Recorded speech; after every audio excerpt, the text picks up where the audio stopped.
Well, we've got the stretcher, the side stretcher, center stretcher together here. And I guess one thing I hadn't mentioned, but it's obvious, is that I can't do a dry run with my joints. They're too tight. So it's a one-shot deal. You got to have it right. So this one's a little tricky right here because you've actually got a splay angle, which would be this angle right here, because this leg's leaning out a little bit, and I don't know that angle. And I've done it all kinds of different ways, measuring it, putting marks and all this stuff. And I finally, a few years ago, went back to the way that I started out doing it 25, 30 years ago. So I'm going to put it in its hole right there and get a little glue.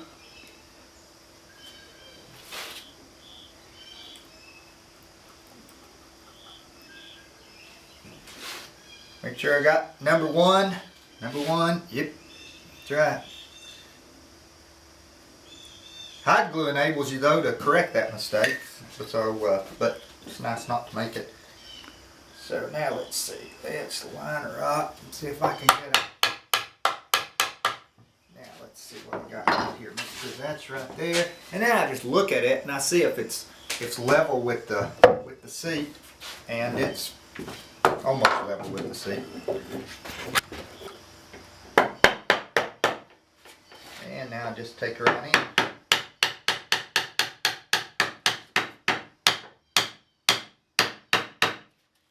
Okay,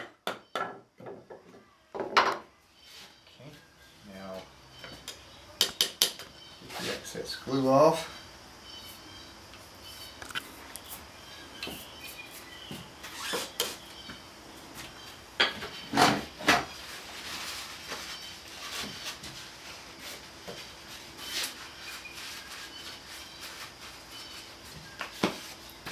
Now I'll get leg number 2 here, and I'm just going to go in there, move that block, go in there right like that. I have to get my hammer out here.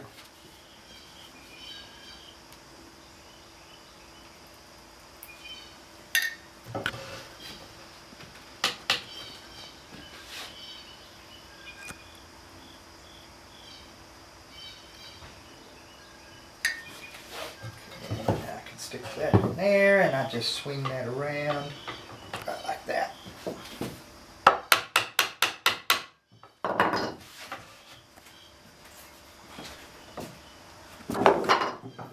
You gotta watch the bird's beaks when you lock this thing in. Those right there, you'll break them.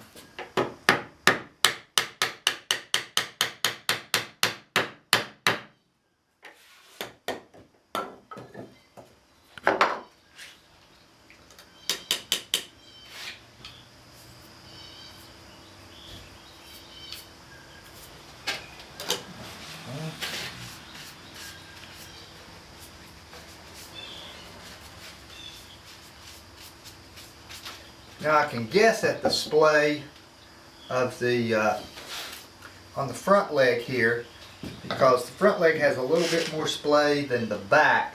So whenever well, let me lock this in first and I'll show you.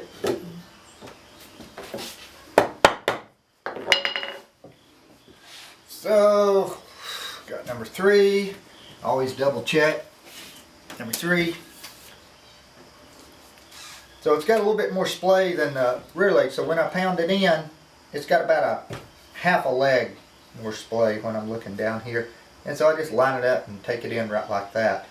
You know, I didn't say a minute ago when I was talking about the drill bits, spoon bits are great to drill this with too. It's just that this is hard maple and not red or soft maple. And it's dry, and the spoon bit is pretty tough to take through that. You can do it, but it takes a little bit more grunt work than what I want to do. So that's why I use the other bit instead of the spoon bit here. Okay, so let's see, where was I? Right like that. I had 3 going into 3 right there, so we're ready. Okay.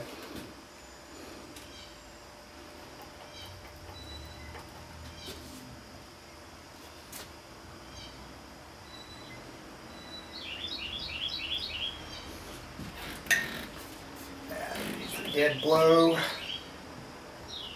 Up.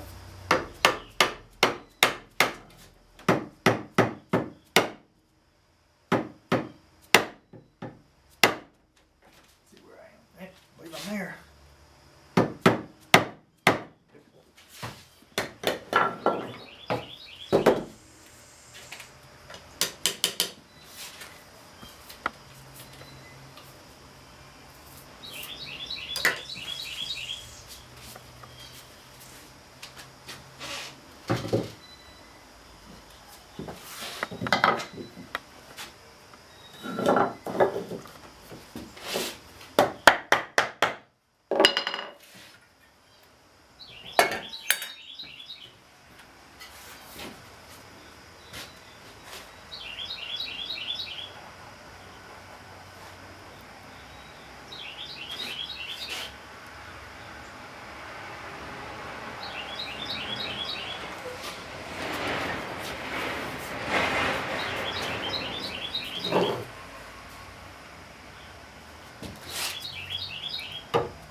One more.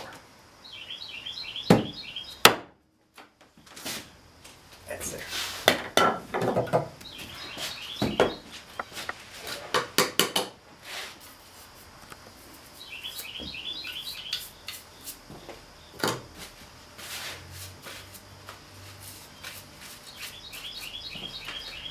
So what we got here?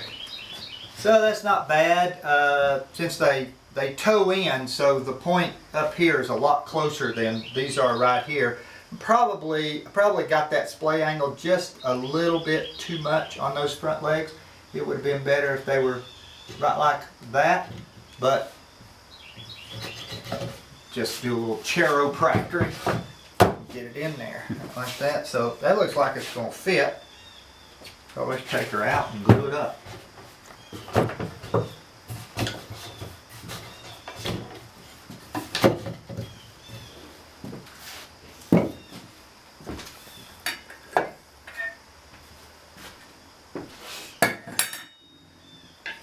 Okay, I'll pull it out of the water this time because I need to move a little bit faster since I've got 4 joints to glue up. And even with the urea in here, the hide glue can tack with you. If I wasn't using hot hide glue, my choice would probably be liquid hide glue. Just got to make sure that it's fresh.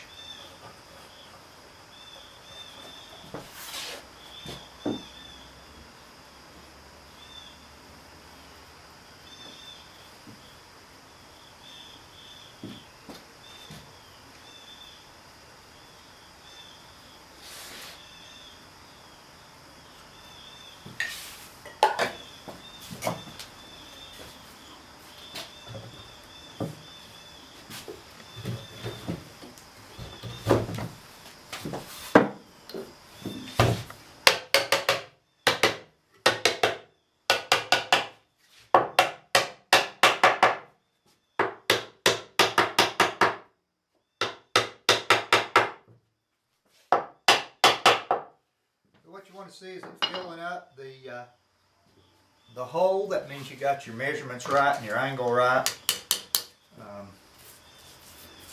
Get a little bit of the glue off down here.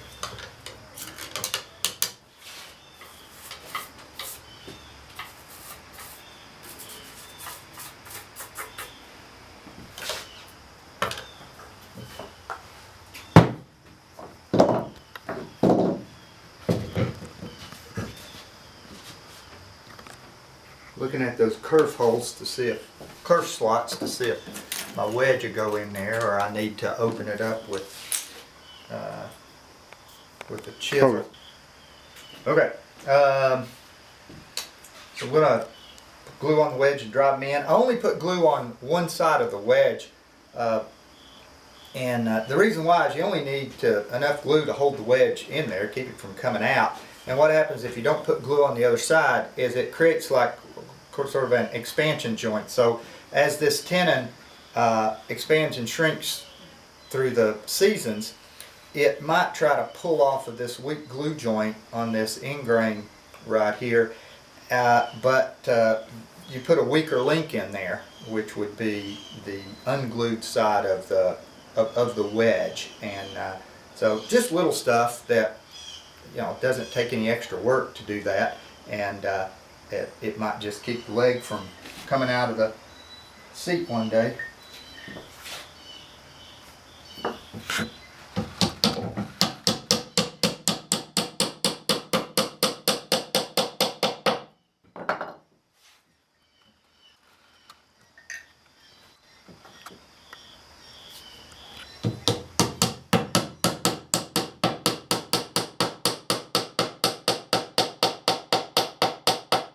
Make my wedge the exact size of the hole.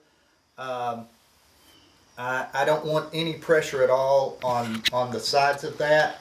I know I've heard people say that you make it wider where it cuts in, and it keeps the leg from twisting, but the stretcher keeps the leg from twisting. And all you're doing, if you're putting pressure on the side, is just creating the possibility of splitting the seat.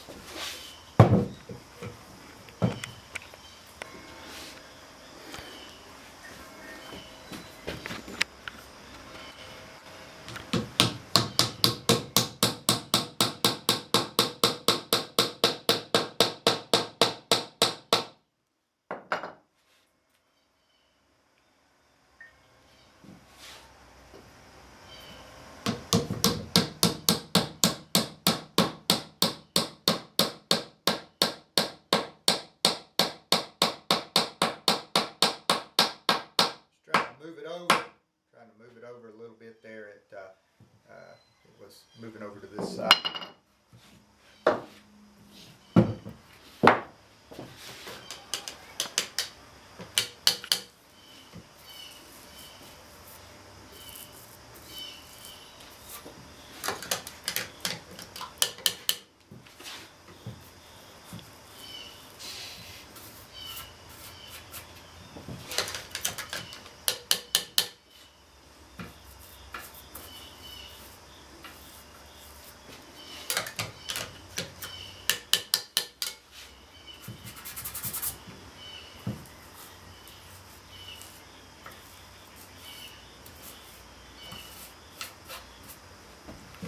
Well, now I'll level it and cut the tops of the legs off.